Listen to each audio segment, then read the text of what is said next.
lewat begitu saja. Padahal itu deposit akhirat. Satu. Yang kedua, perbendaharaan surga itu apa? Wa kitmanul musibah, menyembunyikan kesulitan. Kadang orang takut menghadapi kesulitan. Tapi makin kita merenung, hidup ini kan sebenarnya urusan. Takut sama urusan, ya jangan hidup. Tandanya orang hidup itu kalau punya urusan. Urusan melupakan problem. Problem sering menimbulkan kesulitan. Kesulitan bukan untuk ditakuti, tapi untuk diatasi dan dicarikan jalan keluarnya. Siapa sih orangnya yang nggak pernah sulit-sulit? Makin tinggi status sosialnya, makin gede urusannya. Makin tinggi kualitas imannya, makin berat tingkat kesulitannya. Cuma memang yang namanya enak itu seperti pelangi. Biang lala itu nggak pernah di atas kepala kita, di atas kepala orang melulu. Lo sih enak lo, kata kita. Dia juga bilang, yang enak kan lo. Pelangi itu nggak pernah di atas kepala kita. Kata tukang beca, aduh enak ya naik Mercy. Kata tukang beca, apa yang di dalam mobil Mercy? Aduh enak bener tukang beca, di jok ngeringkuk ngorok pulas bener. Saya kamar pakai AC, sejuk, tempat tidur sutra, empuk, alga, spring bed, kulak kulik, nggak bisa pulas kalau belum minum Valium, belum tidur. Enak bener tukang beca, di jok ngorok nggak tahu wetan kulon. Si tukang beca bilang yang di Mercy enak, yang di Mercy bilang tukang beca enak. Inilah enak, nggak pernah di atas kepala kita, di atas kepala orang lain melulu enak itu. Nah, saudara-saudara, yang merupakan perbendaharaan surga itu orang yang bisa menyembunyikan kesulitan, baik pribadi ataupun rumah tangga. Nih terutama rumah tangga yang jadi soalnya. Kadang-kadang kita ini kalau senang, sebaliknya kalau senang kita diam, kalem aja, cuek. Banyak banget duit kita, bawaan diam aja udah. Malah ketemu orang takut. Tapi begitu susah, sekampung tahu. Padahal Nabi mengajarkan perbendaharaan surga itu menyembunyikan musibah, menyembunyikan kesulitan. Kalau enak, cerita sama orang-orang. Kalau nggak enak, rasain sendiri, tekan sendiri, atasin sendiri. Kita kan sebaliknya. Senang kita diam, asal lagi susah, paling tidak kita nyari teman buat cerita kesusahan. Siapa orangnya yang nggak pernah susah? Cuma soalnya bagaimana kita mengatasi kesusahan itu sendiri. Begitu juga misalnya kalau orang sudah berumah tangga, itu orang tuanya harus menjadi tempat dia cerita yang enak-enak saja. Yang nggak enak rasain berdua, selesaikan berdua, atasin berdua. Jangan dibalik. Asal senang diam, giliran susah aja. Maknya laporan. Terbalik. Bisa menjaga security informasi. Maka nama bayam keluar diam, malah seluitan. Enak amat lo makan daging ayam. Security informasi. Saudara-saudara kaum muslimin rahimakumullah. Ujian yang terberat itu yang pernah diberikan kepada para nabi, para rasul, para aulia, para ulama. Makin tinggi keimanan, makin berat bentuk kesulitan. Ayo saya kemukakan satu contoh saja. Ada seorang nabi yang kaya, nabi kaya, namanya Nabi Ayub. Iblis kalau orang begini kan keki, ibadahnya rajin, kaya. Nih yang kayak begini susah digodain. Kalau ibadahnya rajin, miskin, kali bisa disogok. Sini imannya mantap, ibadahnya rajin, kaya, nabi lagi. Oh, tapi namanya iblis nggak kurang akal. Laporan, Tuhan, kenapa les? Ya ini bahasa saya, bahasa Qurannya sih nggak gitu. Itu hambamu yang namanya Ayub, dia rajin ibadah cuma karena dikasih kaya aja. Coba kasih miskin dia, berhenti dia sembahyang. Ah kamu bisa aja. Saya tahu Ayub itu hambaku yang ikhlas. Saya buktiin Tuhan, silahkan. Dibuktiin lah, iblis turun ke alamin. Yang mula-mula dia lakukan, dia rusak sawah ladang Nabi Ayub. Dia binasakan binatang ternak Nabi Ayub. Sehingga dalam waktu singkat, jatuhlah Nabi Ayub dari orang paling kaya jadi orang paling miskin. Beliau masih ibadah di mihrab dalam masjid. Datang iblis. Saudara Ayub, ya, lagi ngapain? Ibadah. Nyembah Allah, nyembah Allah. Oh, percuma. Kenapa? Tuhan yang ente sembah nih, dia udah bikin miskin ente. Sawah ladang ente hancur lebur, binatang ternak binasa. Sekarang ente jadi orang paling miskin. Ngapain nyembah Tuhan kayak begitu? Tekor. Udah berhenti dah ibadah, berhenti ibadah. Ini iblis sama Tuhan lapornya lain, yang dikerjakan kepada Nabi Ayub juga lain. Benar begitu iblis, kata Nabi Ayub. Iya, sawah ladang saya habis, buras. Binatang ternak saya binasa, binasa. Saya miskin, bangpak. Apa jawab Nabi Ayub? Bukan innalillahi, ya, ini hebat. Alhamdulillahillazi a'tani wa akhza minni. Segala puji bagi Allah yang telah memberikan harta kepada saya dan sekarang mengambilnya lagi. Alhamdulillah. Allah yang ngasih, Allah yang ambil. Itu mah urusan Allah. Iblis cuman ibadah jalan terus, sujud lagi Nabi Ayub. Iblis seleher gondok banget. Dasar Nabi nggak mempan dia apa-apain. Miskin malah alhamdulillah. Allah yang ngasih, Allah yang ambil. Jadi kalau kita tidak komit, kita tidak terikat kepada kaya, miskin, senang, susah, apa yang bisa bikin kita susah? Jadikan kekayaan, kemiskinan, jadikan senang, susah sebagai anak buah yang bisa kita atur. Jangan kekayaan ngatur kita, jangan kemiskinan ngatur kita. Kita yang harus mengatur mereka. Senang, susah, kaya, miskin, bahagia, sengsara, jadikan itu anak buah yang bisa kita atur. Kalau sekarang kita kaya, lain saat boleh jadi kita miskin, semiskin-miskinnya. Allah yang ngasih, Allah yang ambil. Tenaga mana yang bisa menghalangi? Ibadah jalan terus. Iblis makin gondok. Dasar Nabi loh. Akhirnya apa? Nabi Ayub dikerjain, diberikan penyakit. Demikian fatal penyakitnya. Bayangin, udah miskin, sakit. Masya Allah. Miskin, sakit. Sakitnya nggak lama, kira-kira 16 tahun. Istrinya 3, 2 mental minta ceraiin. Ngerawatin laki bengek begini. Senang belum tentu, susah udah pasti nih. Cerai aja, cerai lah. Cerai. Tinggal satu Siti Rahmah yang setia menemani beliau. Sesetia-setianya hati perempuan. Satu saat Siti Rahmah bilang, "Bang, ya, abang kan Nabi, Bang. Lalu, namanya Nabi kan doanya jarang meleset, Bang. Maksud kamu minta kenapa sih sama Tuhan biar abang sembuh, baik dah, Bang?" Siti Rahmah, iya. Saya sakit berapa tahun sih dah? 16 tahun, Bang. Sebelum ini saya sehat berapa tahun? Ya kira-kira 60 tahun, Bang. Nah, coba ente banding-bandingin, Rahmah. Saya dikasih sehat 60 tahun, dikasih sakit 16 tahun. Sudah nggak sabar mau doa kepada Allah minta sembuh. Saya malu kepada Allah. Diuji dengan yang luar biasa seperti ini, tidak mengganggu stabilitas kehambaannya. Dia tetap menghamba kepada Allah Subhanahu wa ta'ala. Saudara-saudara kaum muslimin rahimakumullah. Kunci menghadapi kesulitan itu apa? Allah jelaskan dalam satu ayat, wa basyiris sabirin alladzina iza asabathum musibah qalu inna lillahi wa inna ilaihi raji'un. Gembirakan orang-orang yang sabar. Siapa mereka itu?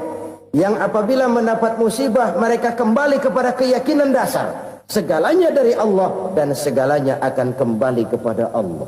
Ini konsepsi dasar dari sikap muslim dalam menghadapi berbagai kesulitan. Segalanya dari Allah, segalanya akan kembali kepada Allah.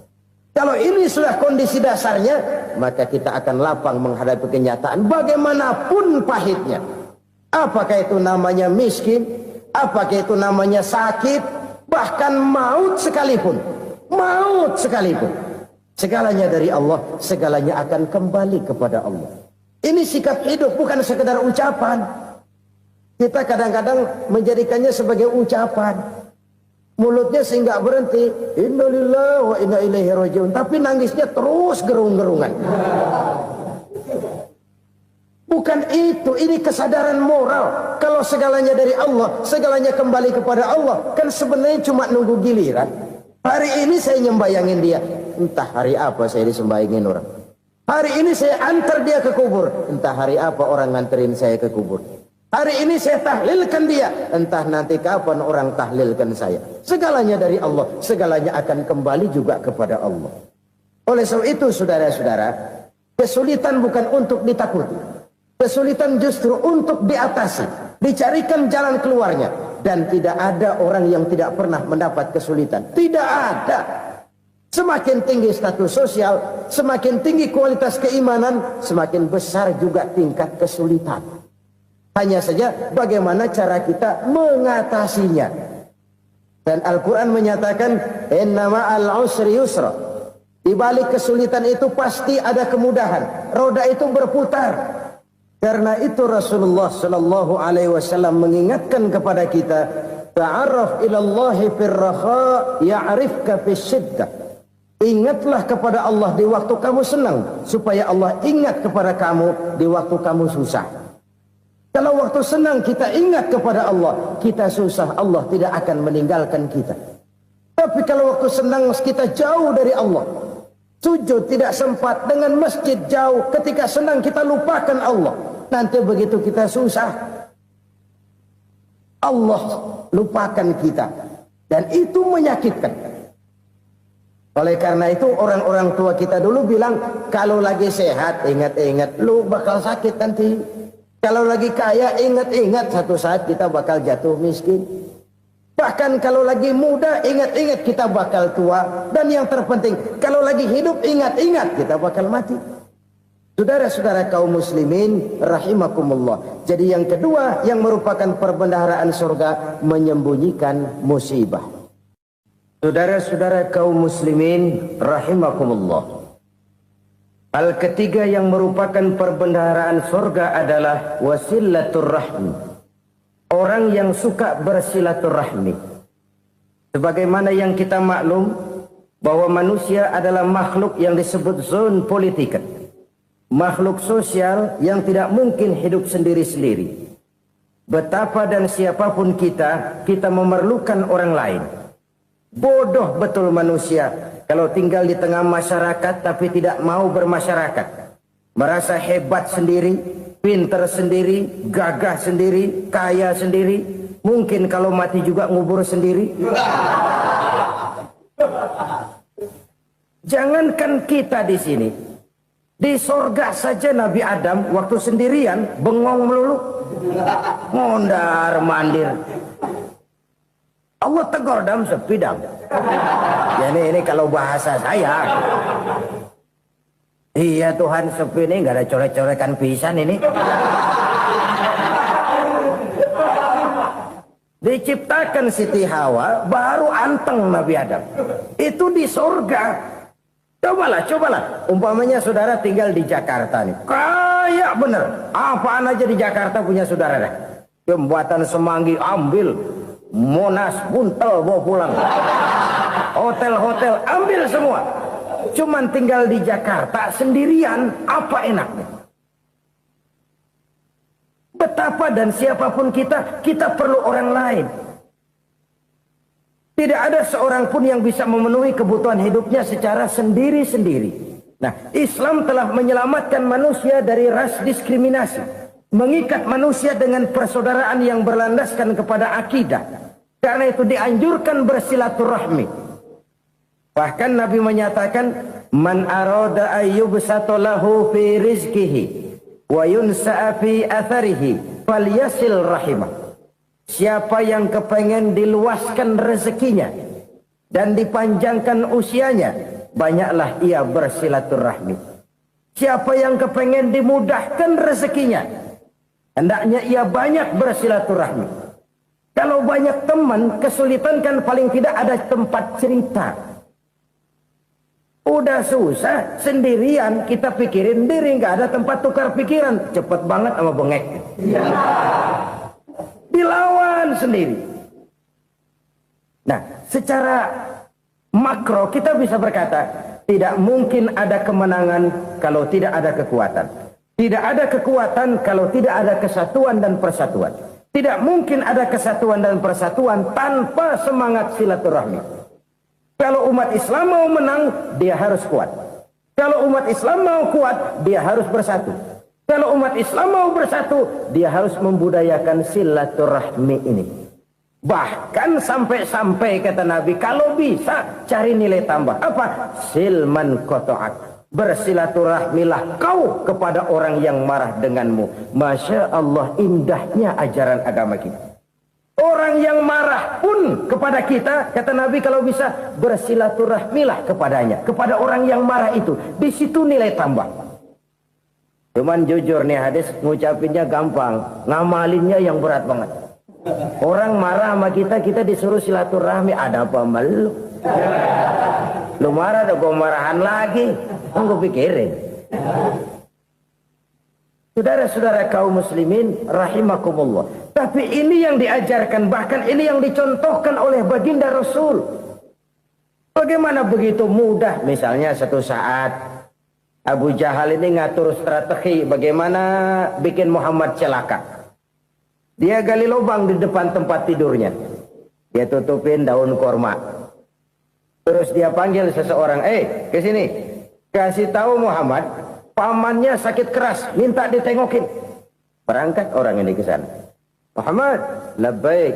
Pamanmu sakit keras, dia minta ditengokin. Baik, saya akan datang menjenguk beliau. Berangkatlah Nabi ke rumah Abu Jahal tanpa prasangka apapun.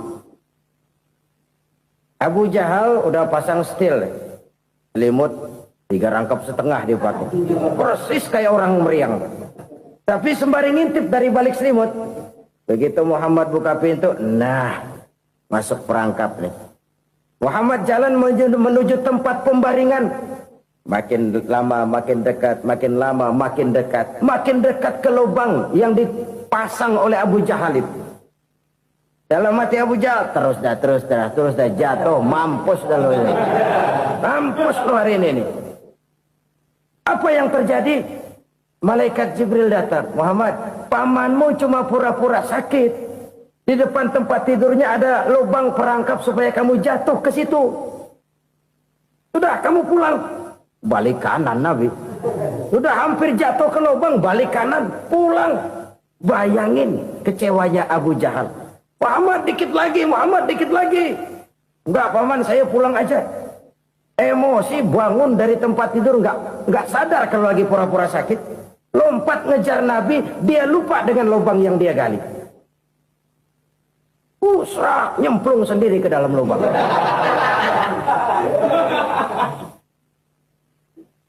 Nabi terus berlalu. Ini terjadi keanehan. Jatuh ke lubang yang dia gali itu sebenarnya nggak terlalu dalam ya. Antara 3-4 meteran lah. Tolong saya jatuh ke lubang ini. Datanglah pelayan-pelayannya itu. Angkat saya dari sini. Oh, yang ngulurin tambang.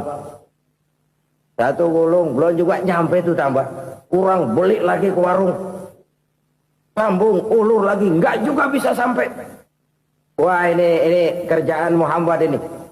Tolong, siapa salah seorang kamu ke rumah Muhammad? Kasih tahu, encangnya kecebur.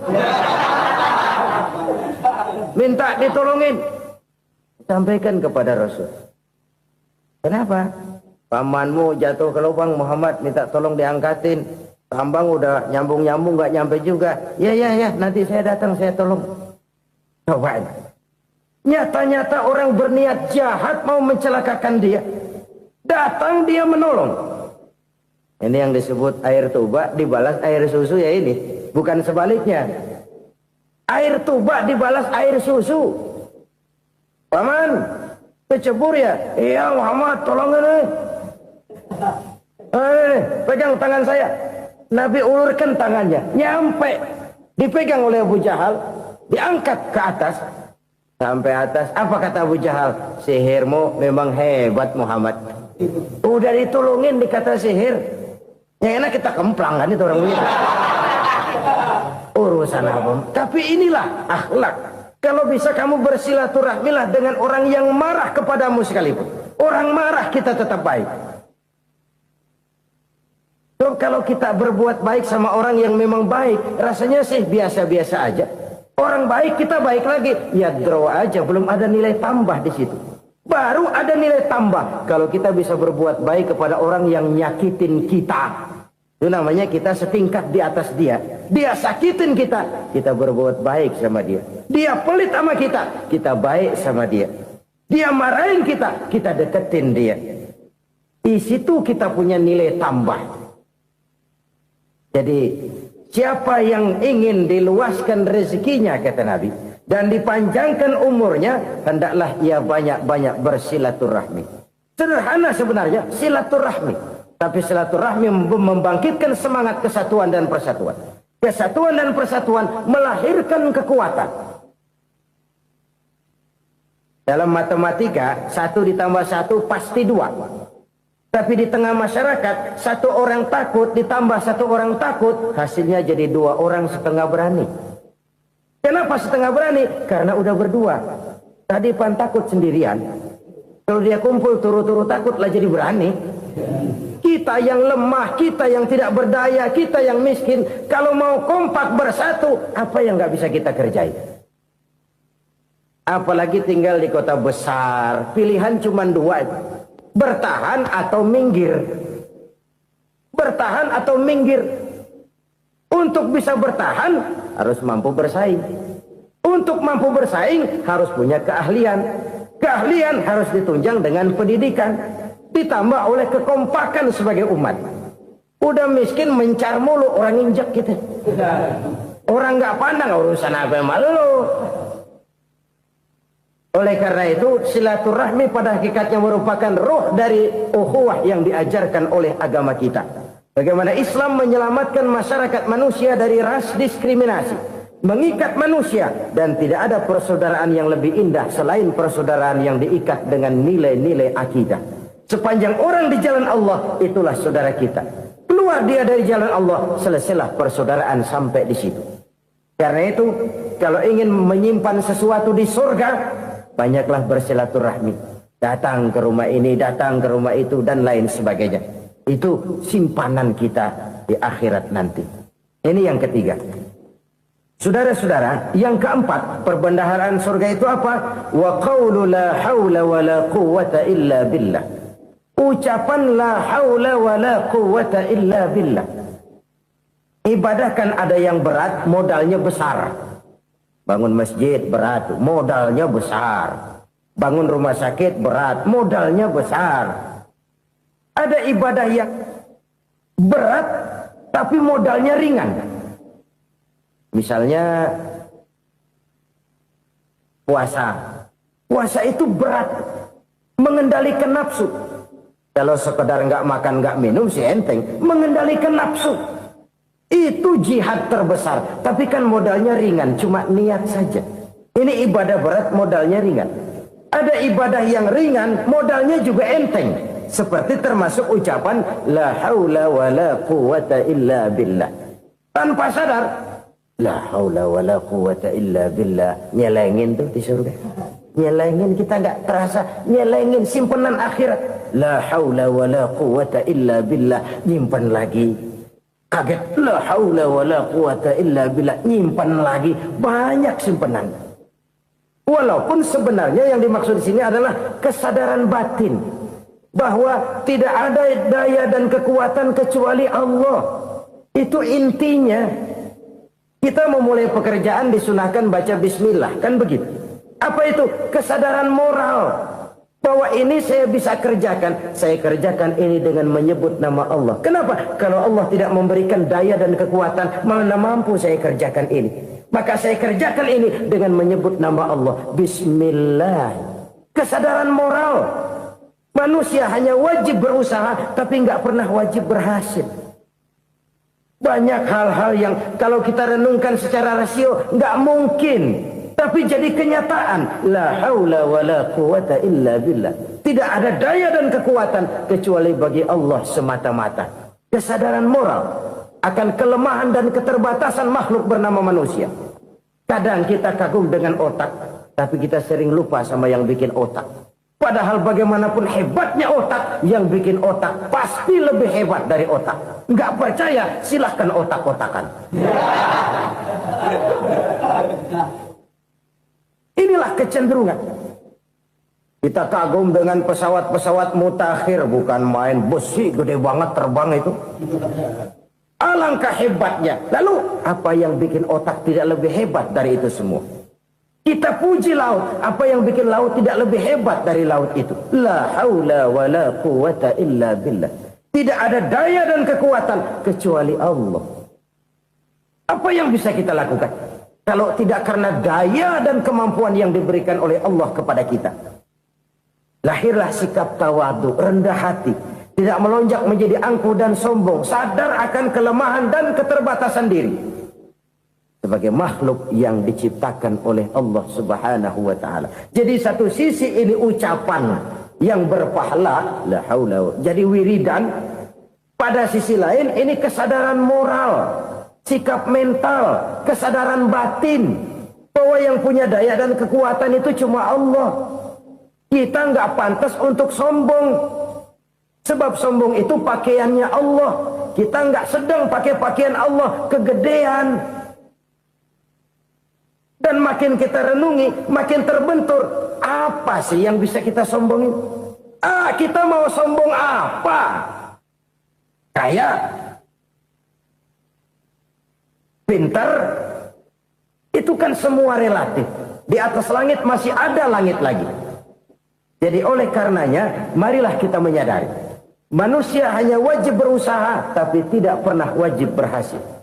Yang berusaha saja tidak wajib berhasil, apalagi yang tidak berusaha. Islam bukan agama orang pemalas yang selesai sholat lalu enggelohom, enggelenggem ayem-ayem. Tapi Islam bukan agama orang sombong yang setelah berusaha lalu tidak memerlukan Allah. Kita bisa saja bikin proyeksi, tahun sekian kita bakal panen besar menurut perhitungan otak. Tapi ada kejadian lain. Apa? Tikus ngambek. Habis itu dimakanin tikus, panen gagal. Proyeksi rasional gagal oleh tikus-tikus yang ngambek itu. Bisa saja terjadi. Tahun depan kita panen besar, urung. Kenapa? Musim panas panjang. Dan sekarang ini koran-koran bikin berita musim mengalami penyelewengan.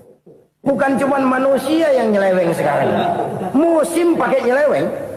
Mestinya kan musim hujan udah selesai. Masih hujan-hujan juga. Musim. Nah sekarang kita boleh bikin proyeksi. Kita bakal panen besar. Tahu-tahu musim panas panjang.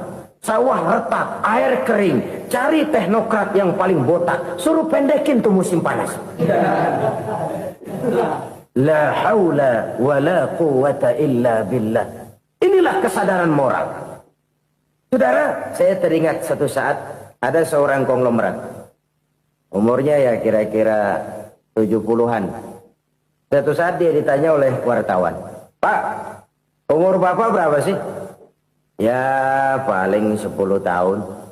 10 tahun? 10 tahun? Anak Bapak berapa orang? Satu saja? Satu. Harta Bapak berapa? Ya paling-paling bangsa 7 juta kali. 7 juta? Iya.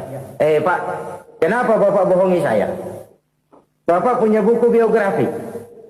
Koran-koran, majalah-majalah banyak memuat cerita riwayat hidup Bapak. Saya tahu umur Bapak 70. Kenapa bilang cuma 7 tahun? Saya tahu anak Bapak 8. Kenapa cuma bilang 1? Saya tahu harta Bapak miliaran, mungkin triliunan. Pabrik di mana-mana, bank di mana-mana. Kenapa bilang uang Bapak cuma 7 juta? Nah, kata si konglomerat tadi, kamu benar nak, kamu benar. Umur saya kalau jumlahnya memang 70 nak. Cuman ingat-ingat saya, baru 7 tahun terakhir ini saya sujud. Baru 7 tahun terakhir ini saya berusaha dekat dengan Allah. Saya laksanakan perintahnya. Saya jauhi larangannya.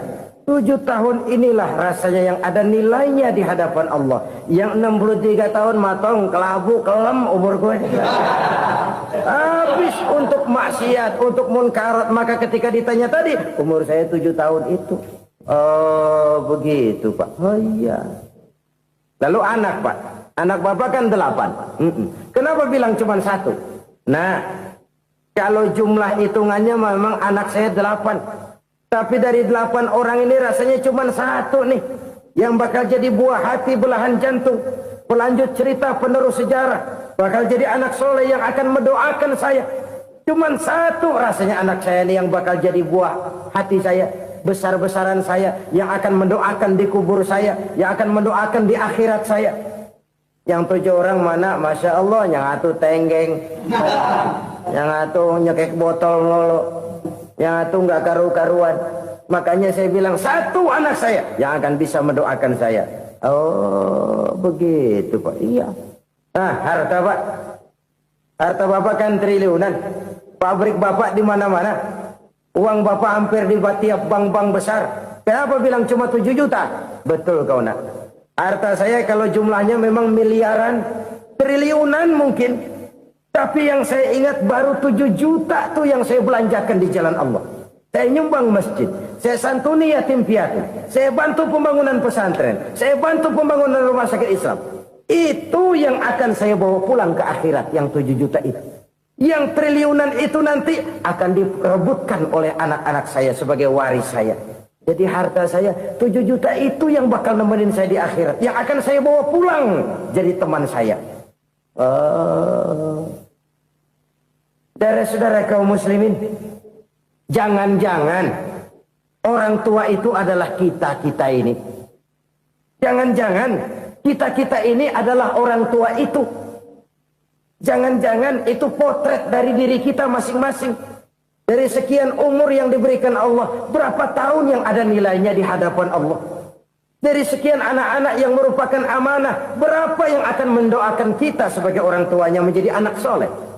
Dari sekian banyak harta yang diberikan Allah, berapa yang akan kita bawa pulang menghadapnya nanti, yang kita belanjakan di jalan Allah? Ini sebuah potret kehidupan. Karena itu kita kembali kepada la haula wa la quwwata illa billah. Kita wajib berusaha, kita wajib berikhtiar. Selebihnya, segala daya dan kekuatan hanya milik Allah saja semata-mata. Satu kesadaran batin dari setiap pribadi muslim. Setelah ia berusaha dan berikhtiar, ia menyerahkannya kepada Allah Subhanahu wa ta'ala. Jadi, satu sisi ini merupakan wiridan ucapan yang mengandung pahala. Pada sisi lain, ini merupakan sikap batin dari seorang muslim di dalam ia menghadapi realitas kehidupan ini. Saudara-saudara kaum muslimin, rahimakumullah. Kalau ini kita jadikan satu basis kehidupan, maka ini akan menyelamatkan manusia dari kemungkinan tergelincir menjadi orang yang lupa diri dan lupa darat. Sebab itu Imamul Ghazali berpesan, jadidis safinah fa innal bahra amiq wa khuziz zad fa inna safara ba'id wa khaffifil hamla fa innal hamla sadid. Perbarui selalu kapalmu karena lautan sangat dalam. Bawa bekal yang banyak karena perjalanan ini sangat jauh. Ringankan beban karena kebanyakan beban akan menyakitkan. Alangkah indah kalimat ini, alangkah dalam makna yang terkandung di sana. Perbarui selalu kapalmu karena lautan sangat dalam. Apa artinya ini? Jaga mentalmu baik-baik. Pelihara imanmu baik-baik karena hidup penuh cobaan seperti lautan. Kita kalau berlayar di lautan kan kadang-kadang tenang, angin bertiup sepoi-sepoi basah. Jika malam datang, bintang gemintang bertabur menghias cakrawala. Rembulan memantulkan sinarnya dengan indah. Dalam keadaan begitu berlayar enak. Tapi lain saat ombak menggunung, halilintar menyambar, angin topan bertiup. Berapa banyak sudah saudara-saudara kita yang tenggelam di lautan dunia tanpa sadar bahwa dia belum sampai kepada pantai yang akan dituju. Berapa banyak sudah Saudara-saudara kita yang tenggelam di lautan dunia ini tanpa sempat bangkit lagi. Dia menyangka sudah sampai kepada tujuannya. Hati-hati kapal jangan sampai bocor karena lautan sangat dalam. Iman ini jaga baik-baik karena hidup penuh dengan ujian. Wa khuzizat fa inna safar ba'id. Bawa bekal yang banyak karena perjalanan sangat jauh. Saudara mau ke Bandung, bawa duit. Saudara mau ke Surabaya, banyakan lagi duitnya. Saudara mau ke Mekah, gepokan, iketan tuh duit nggak lembaran lagi. Makin jauh perjalanan, makin banyak bekal yang harus kita bawa. Kalau saudara dari Jakarta mau ke Surabaya, kagak bawa duit berangkat juga, itu sih bukan berani namanya, nekat. Sampai Surabaya belum tentu, sengsara di jalan udah pasti. Kenapa? Nggak bawa bekal berangkat. Sama juga kita nih, misalnya belum sempat sembahyang, mati. Waduh, berani banget orang. Belum punya bekal, mati. Sengsara di jalan. Atau bekal tidak cukup. Dari Jakarta, saudara mau ke Surabaya, bawa duit 500 perak. Paling jauh Cikampek nyampenya itu. Paling jauh itu. Antara jauhnya perjalanan dengan bekal yang saudara bawa tidak seimbang. Hidup ini perjalanan panjang. A walking tour. Dimulai dari alam arwah. Sebelum jasad diciptakan, roh diciptakan lebih dulu. Dari situ pindah ke alam rahim. Dari alam rahim pindah ke alam dunia. Dari alam dunia pindah ke alam barzah. Baru menuju akhirat. Satu perjalanan panjang. Kalau bekal tidak bawa, sengsara di jalan. Bawa bekal yang banyak karena perjalanan ini sangat jauh. Wa khaffifil hamla, ringankan beban karena beban itu cuma akan menyulitkan. Kalau bekal itu sih keperluan, tapi beban nggak kita perluin, cuma ngeberat-beratin. Apa ini beban? Dosa, kecurangan, kebatilan, kesoliman, ketidakadilan, kesewenang-wenangan. Itu akan jadi beban kita di akhirat. Alangkah celakanya, perjalanan panjang, bekal tidak bawa, beban kelewat banyak, alamat sengsara di jalan. Pahala tidak ada, dosa berlipat ganda. Na'udzubillah, summa na'udzubillah. Kalau kita rangkum nasihat Al-Ghazali dengan kisah si konglomerat tadi, kita akan mengambil kesimpulan. Pertama, bekal terbaik dalam menghadapi gejolak kehidupan ini tidak lain adalah iman. Yang kedua, pahala dan dosa. Dua hal kontroversial. Pahala adalah bekal, dosa adalah beban. Tapi kita sekarang kan tidak begitu terangsang kepada yang abstrak. Orang berlomba mencari yang konkret-konkret saja. Yang real. Kalau memang dosa, benjol dong. Kira-kira begitu. Kira-kira begitu. Persis orang Yahudi dulu. Orang Yahudi itu kan pernah minta kepada Nabi Musa. Ya Musa, lan nu'mina laka hatta narallaha jahrah. Musa, kami nggak bakal mau beriman kepada Allah kalau belum kami lihat Allah ada nongkrong di depan kami. Kalau memang Tuhan ada, taruh dong di depan kami. Mau yang konkret-konkret saja. Kalau memang dosa, benjol dong.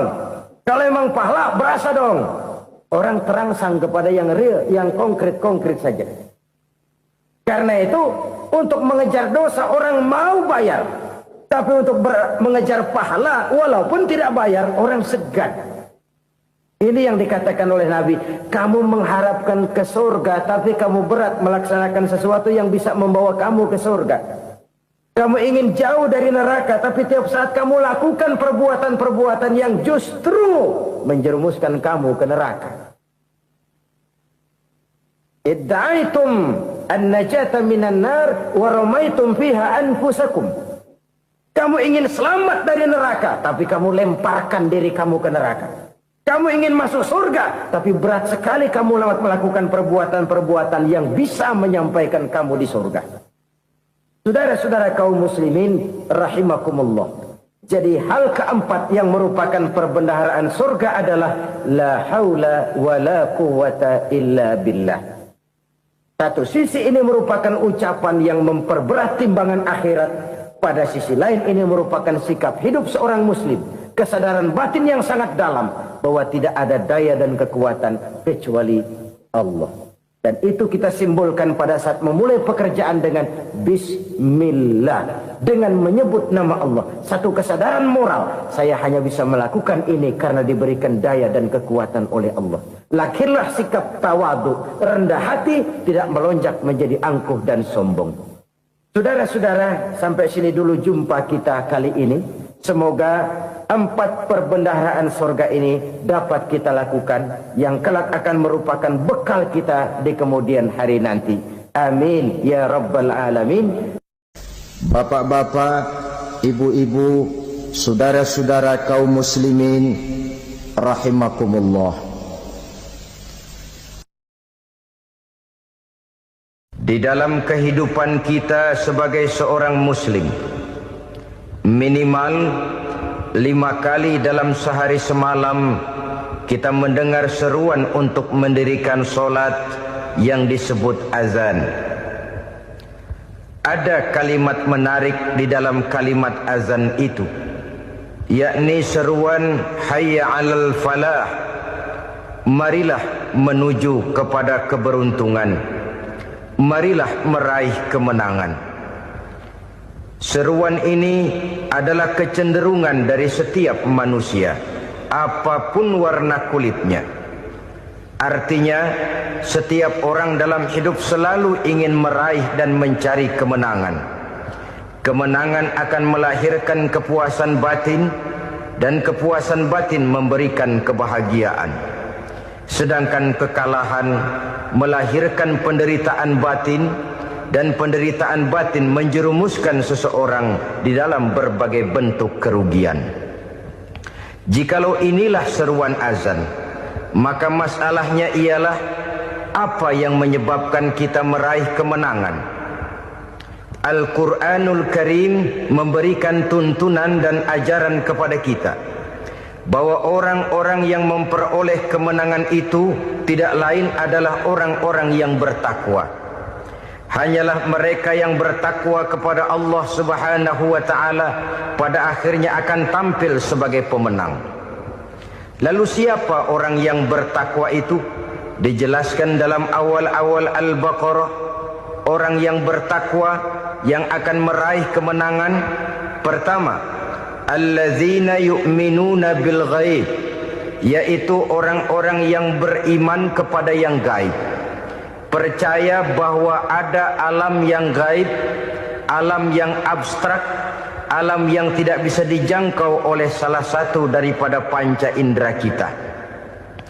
Mereka percaya dan beriman kepada adanya malaikat, beriman kepada adanya iblis dan jin, beriman kepada adanya alam kubur, beriman kepada adanya alam mahsyar, beriman kepada adanya alam akhirat, beriman kepada adanya surga dan neraka.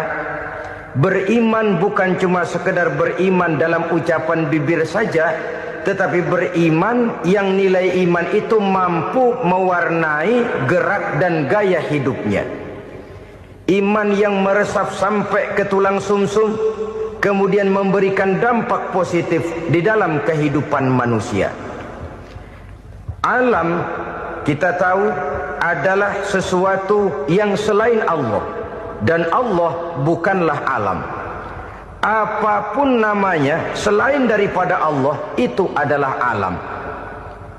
Alam pada hakikatnya terbagi menjadi 2. Ada alam syahadah, alam nyata, alam konkret, alam yang bisa dijangkau oleh salah satu indera kita.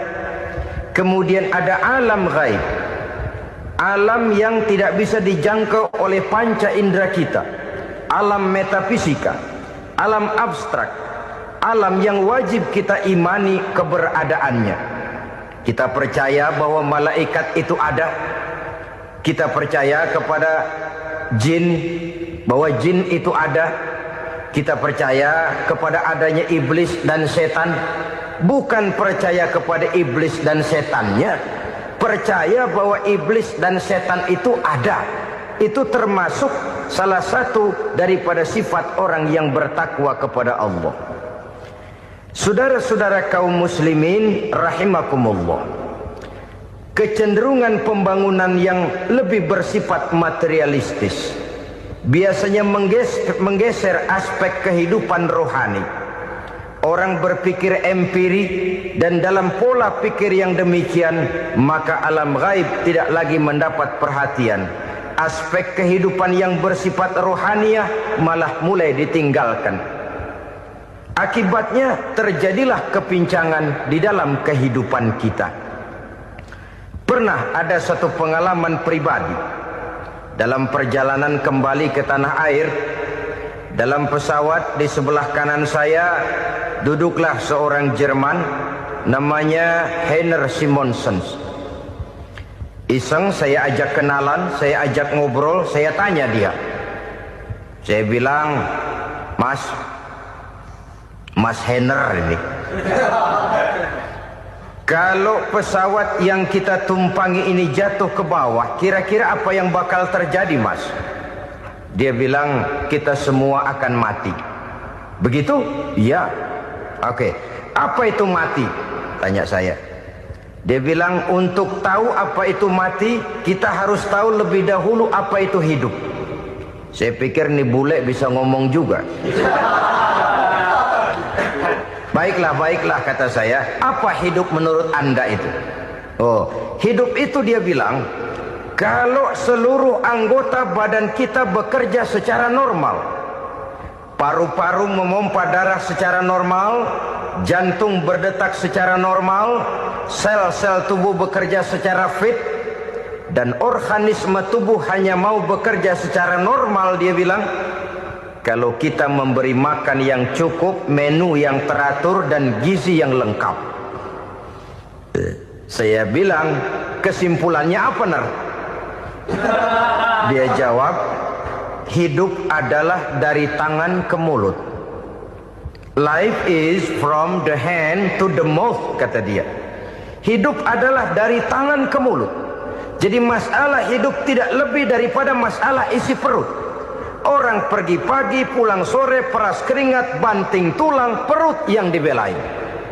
Saya bilang, you are wrong. Sampean salah, Ner. Kamu orang Islam bukan? Bukan. Pantas. Kenapa saya salah? Dia bilang, ya jelas salah. Salahnya di mana? Kamu ini manusia. Kalau hidup cuma dari tangan ke mulut, saya bilang, kambing di kampung saya juga begitu pikirannya, Ner. Itu kambing di kampung saya, asal perutnya kenyang, sudah hidup dia. Perkara besok bagaimana, lusa prospeknya macam mana, bulan depan ada apa, kambing nggak pernah mikir. Di kampung saya kambing juga pikirannya begitu. Kamu Kristen ya? Tadinya. Loh kok tadinya, lalu apa sekarang kamu ini? Dia bilang, sekarang saya netral. Saya tidak beragama, tapi saya percaya kepada Tuhan sebagai pencipta alam. Saya ingat benar dia bilang, I haven't any religious, but I believe to God as the creator of the world. Kenapa bisa netral begitu, Ner? Habis saya bingung katanya.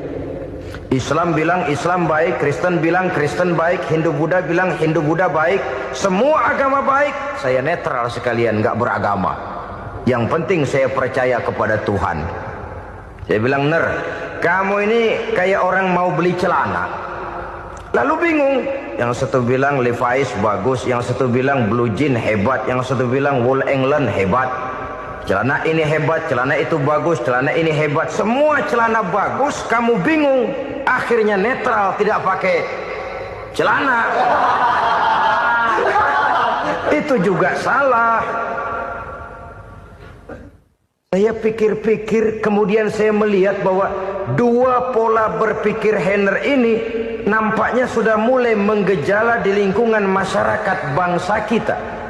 Disadari atau tidak, secara jujur kita harus berkata, dua pola pemikiran Heiner ini mulai berkembang di tengah masyarakat bangsa kita. Pertama, pola pikir materialisme. Hidup adalah dari tangan ke mulut. Masalah hidup tidak lebih masalah isi perut. Itu yang perlu dibela, dan disitulah arti kehidupan.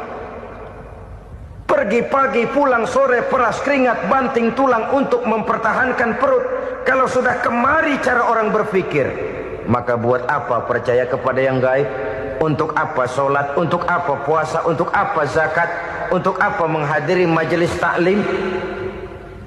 Tanpa kepercayaan kepada yang gaib, hidup berjalan menurut alur empiris dan materialis. Kalau sudah ke sana cara orang berpikir, biasanya orang lalu cenderung menghalalkan segala cara. Hanyalah orang yang percaya bahwa akhirat ada. Hanyalah orang yang percaya bahwa alam kubur itu ada. Hanyalah orang yang percaya bahwa malaikat itu ada, hidupnya akan lebih terarah dan terkendali. Karena kepercayaan kepada yang gaib, yang merupakan fase daripada kehidupan setelah hidup yang sekarang ini, mewarnai gerak pribadi seseorang di dalam dia melakukan kegiatan hidupnya. Pola berpikir materialisme, disadari atau tidak, mulai menggejala di lingkungan masyarakat bangsa kita. Hidup tidak lebih dari urusan tangan ke mulut, mulut ke tangan, tangan ke mulut. Asal perut sudah kenyang, hiduplah sudah. Perkara bagaimana prospek hari yang akan datang, bagaimana akhirat tidak jadi persoalan. Ini yang oleh Nabi diperingatkan, ad-dunya sijnul mu'min wa jannatul kafir. Dunia adalah penjara bagi orang beriman dan surga bagi orang kafir. Dulu di zaman Belanda hadis ini pernah disalah tafsirkan, disalah artikan, digunakan sebagai senjata untuk mengkebiri dan membuat impoten umat Islam. Sudahlah umat Islam gak usah macam-macam, kata Belanda. Dunia ini kan penjara buat orang Islam, surga buat orang kafir. Di penjara jangan bertingkah.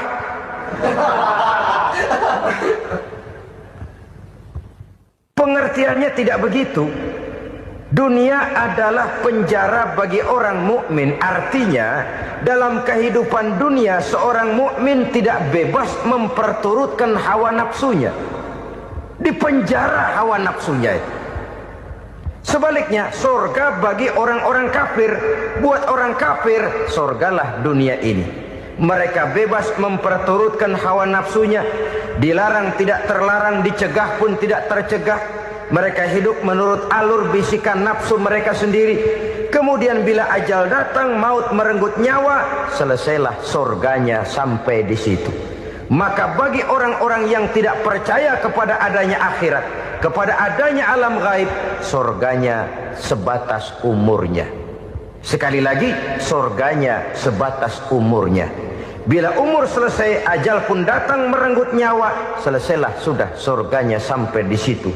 Alangkah pendeknya perjalanan orang-orang yang tidak percaya kepada alam gaib ini. Bagi kita mukmin, jikalau kita mampu memenjarakan hawa nafsu, kita bisa bahagia di dunia ini. Dan Islam memang tidak menyuruh kita sengsara di dunia. Raih dunia, kejar dunia, gapai dunia sebagai alat untuk mencapai kebahagiaan di akhirat nanti. Hidup adalah satu perjalanan panjang yang terbentang sejak kita terlahir dari alam rahim sampai kepada alam akhirat nanti.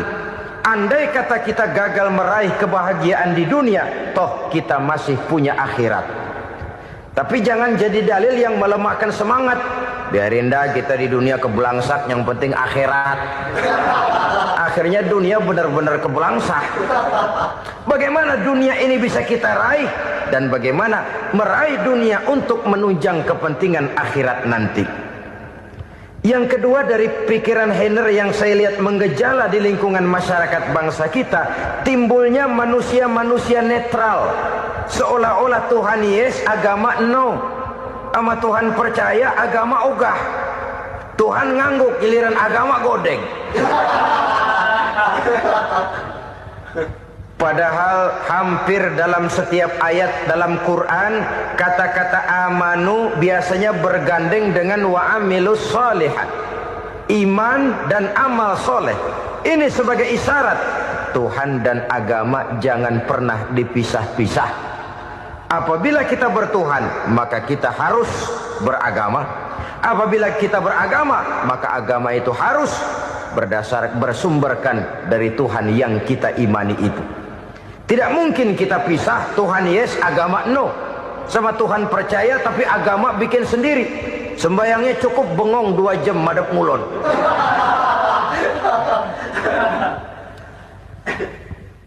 Saudara-saudara kaum muslimin rahimakumullah.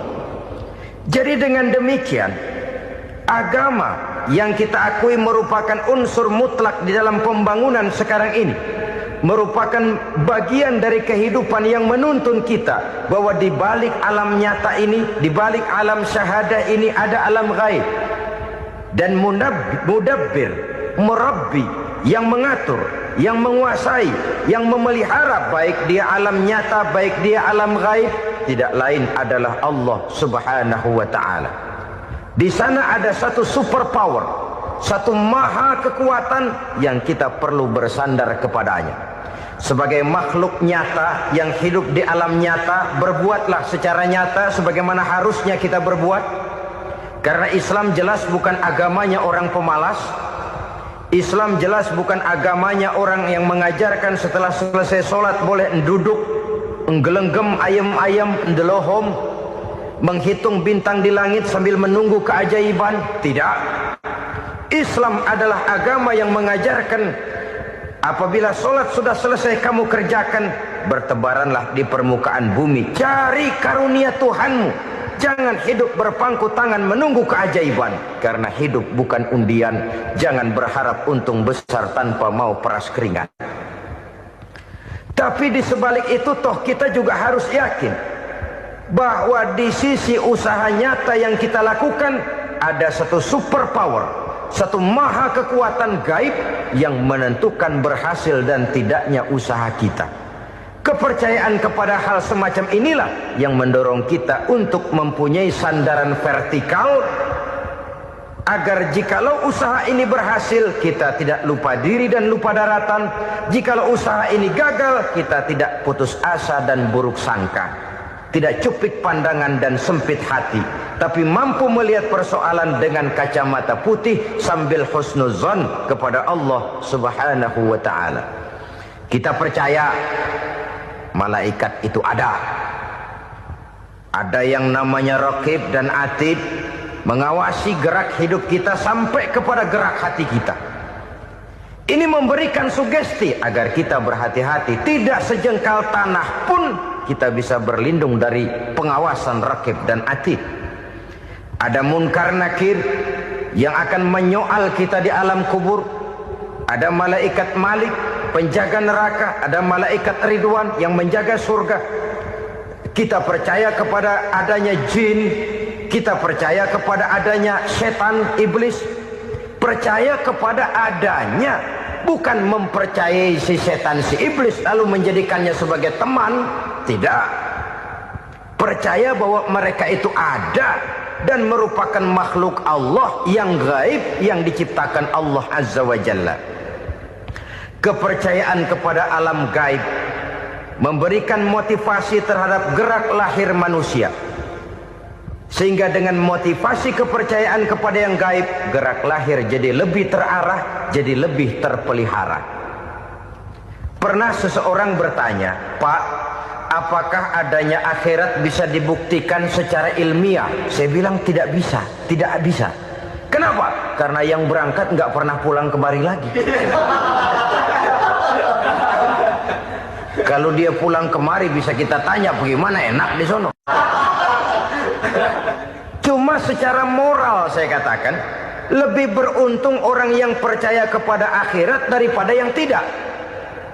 Sekarang saudara percaya akhirat ada, lalu saudara baik-baik di dunia, sholat, puasa, zakat, menolong orang lain, menebarkan kebajikan.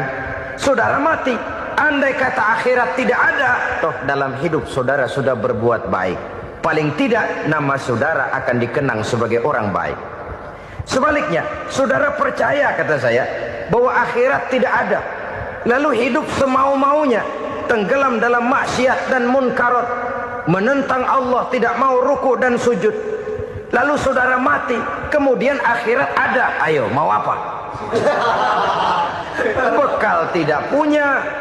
Jadi secara moral lebih beruntung orang yang percaya kepada adanya akhirat daripada yang tidak percaya. Dan itu alam gaib yang tidak bisa dibuktikan secara eksat. Jangankan untuk membuktikan seperti itu, dalam kehidupan sehari-hari saja yang kita rasakan tidak selalu berbentuk toh. Angin, bagaimana sih bentuknya angin? Kita tidak tahu. Merah, buktinya kalau dikerok merah. Yang merah itu kulit, yang kulit kita bukan anginnya. Sakit, rasa sakit itu ada, tapi bagaimana bentuk sakit? Kita nggak pernah tahu. Kalau kita makan cabai pedas, bagaimana bentuk pedas itu tidak ada, tapi rasa ada. Bentuk pedas hijau, cabainya bukan pedasnya. Tidak semua yang kita rasakan bisa kita gambarkan dalam bentuk yang konkret. Oleh karena itu, sekali lagi bahwa kepercayaan kepada alam yang gaib mampu memberikan satu sugesti yang menata kehidupan seseorang lebih lurus, lebih terarah, dan lebih terkendali. Maka wajar kalau kepercayaan kepada yang gaib mengantarkan seseorang untuk meraih kemenangan. Kenapa? Dia percaya kepada yang gaib, bahwa akhirat ada, bahwa alam kubur ada, bahwa pertanggungan jawab itu ada. Maka dia lalu tidak hidup saenae udele dewe gitu loh. Tidak hidup menurut seleranya sendiri, terarah, teratur. Ini cirinya yang pertama. Orang bertakwa yang akan meraih kemenangan, mereka beriman, mereka percaya kepada yang gaib. Bahkan hal-hal konkret saja selalu berangkat dari yang gaib. Saudara-saudara, para remaja, para pemuda sekarang ini tidak pernah tahu toh siapa yang akan jadi teman hidup saudara. Kita bisa saja ngerancang, mentargetkan, tapi toh akhirnya yang namanya jodoh bukan kekuasaan kita. Rezeki di luar kemampuan kita. Begitu juga ajal, maut, jodoh, ajal adalah contoh-contoh konkret bahwa pada akhirnya yang gaiblah yang menentukan. Bertahun-tahun ngelancong, emang jodoh seret nggak jadi.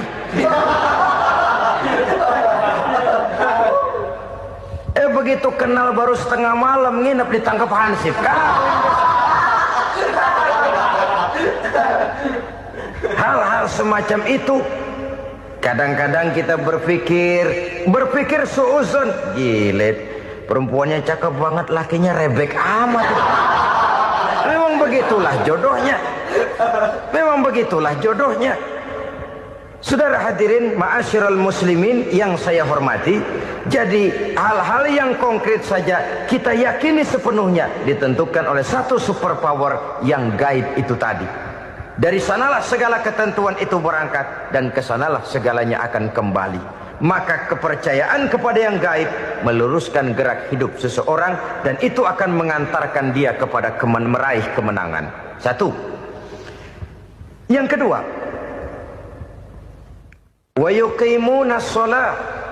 Orang bertakwa yang akan meraih kemenangan itu adalah orang-orang yang mendirikan sholat. Kenapa sholat mengantarkan orang untuk meraih kemenangan? Yang jelas, inna sholata tanha anil fahsya'i wal munkar. Sholat mampu mencegah manusia dari perbuatan keji dan munkar. Banyak filsafat hidup yang terkandung di dalam sholat ini. Sejak kita wudhu sampai kita menghadap ke arah kiblat, sampai kita melakukan gerak-gerak sholat, bacaan-bacaan yang ada di dalam sholat, lalu sampai kepada mengucapkan salam. Banyak filsafat hidup yang terkandung di dalam sholat.